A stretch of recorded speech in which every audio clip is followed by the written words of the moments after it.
ඔබ ඉංග්ලිෂ් ඉගෙන ගන්න හිතාගෙන ඉන්න ආධුනිකයෙක්ද? හැබැයි කොතනින්ද පටන් ගන්නෙ කියන එක තාම හොයාගන්න බැරි වුණාද? එහෙනම් අනිවාර්යෙන්ම මේ ලෙසන් එක බලන්න.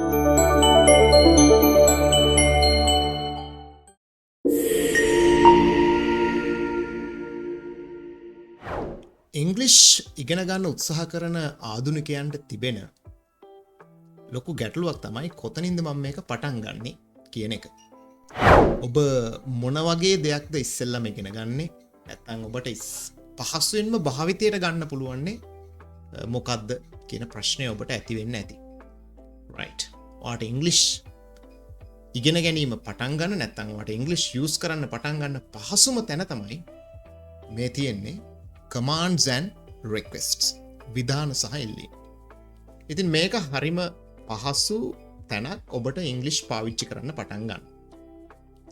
මේ සඳහා ඔබට අවශ්‍ය වෙන්නේ ඔබේ මතකයේ තිබිය යුත්තේ මෙතනින් ඉංග්ලිෂ් භාවිතයට ගැනීම. විශේෂයෙන්ම when it comes to spoken English කතන භාෂාවට ආවහම ඔයාට ලේසියම පටන් ගන්න පුළුවන් තමක් තමයි commands and requests කියලා කියන්නේ. මේ සඳහා ඔබට අවශ්‍ය වෙන්නේ ක්‍රියාපද පමණයි. verbs. ක්‍රියාපදයේ මුල් ස්වරූපය. නැත්නම් base form එක, infinitive එක, root එක විතරයි ඔයාට මේකට අවශ්‍ය වෙන්නේ. ඒතර ඔයා ඕනම verb එකක root එක ගත්තොත්, base එක ගත්තොත්, මුල් ස්වරූපය ගත්තොත්, ඒ ක්‍රියාපදයේ තිබෙන විදිහ ගත්තොත් ඔයාට එතනින් වාක්‍යයක් නිර්මාණය කරන්න පුළුවන්. ඒ වාක්‍ය තමයි command එකක් හෝ request එකක් බවට පත් වෙන්නේ. For an example, let's say the verb come. If you say come, that's a command. ඒක කියන විදිහෙන් තමයි ඒක තීරණය වෙන්නේ. ඔයා කාට හරි come කිව්වොත් ඉතාලම සරල තේරුම එන්න. go කිව්වොත් යන්න. sit වාඩි වෙන්න.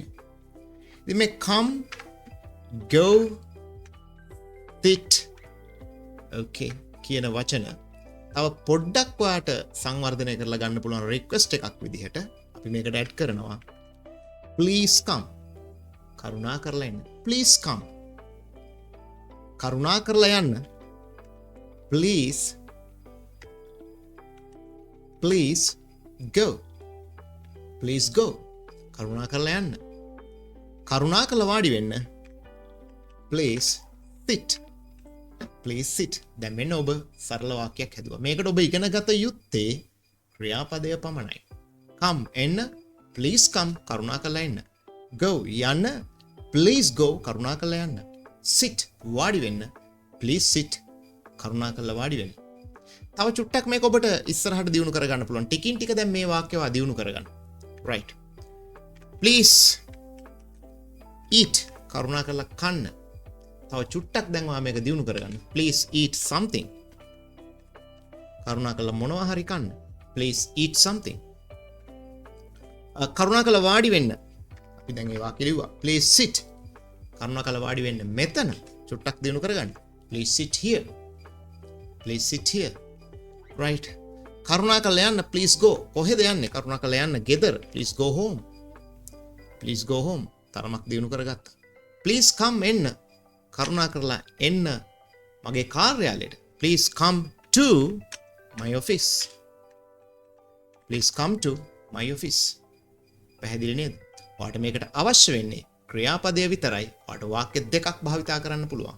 විධාන සහ ඉල්ලීම්. හොඳින් මතක තබා ගන්න. මේවා වාක්‍ය ඉතාම සරල වාක්‍යයක් මේක. මේක තමයි ඉංග්‍රීසි වල ඔයාට හදා ගන්න පුළුවන් ලේසිම වාක්‍ය. පුළුවන් තරම් ඔයාට එදිනෙදා ඔයාට කියන්න වෙන හැම කමාන්ඩ් එකක්ම, ඔයාට ලැබෙන හැම රික්වෙස්ට් එකක්ම, ඔයාට කවුරු හරි සිංහලෙන් වගෙන් අහන දේ, ඔයාට කියන දේ, ඔයාට කරන්න කියන දේ හැම වෙලේම ඔයා හිතන්න කොහොමද ඒක ඉංග්‍රීසි වලින් කියන්නේ කියලා. මොකද්ද ඒ verb එකේ ඉංග්‍රීසි verb එක කියලා හොයාගෙන මේ විදිහට මේ වාක්‍ය ටික හදලා භාවිතයට ගන්න. මේක තමයි ඔයාට ඉංග්‍රීසි යූස් කරන්න පුළුවන් ලේසිම තැන.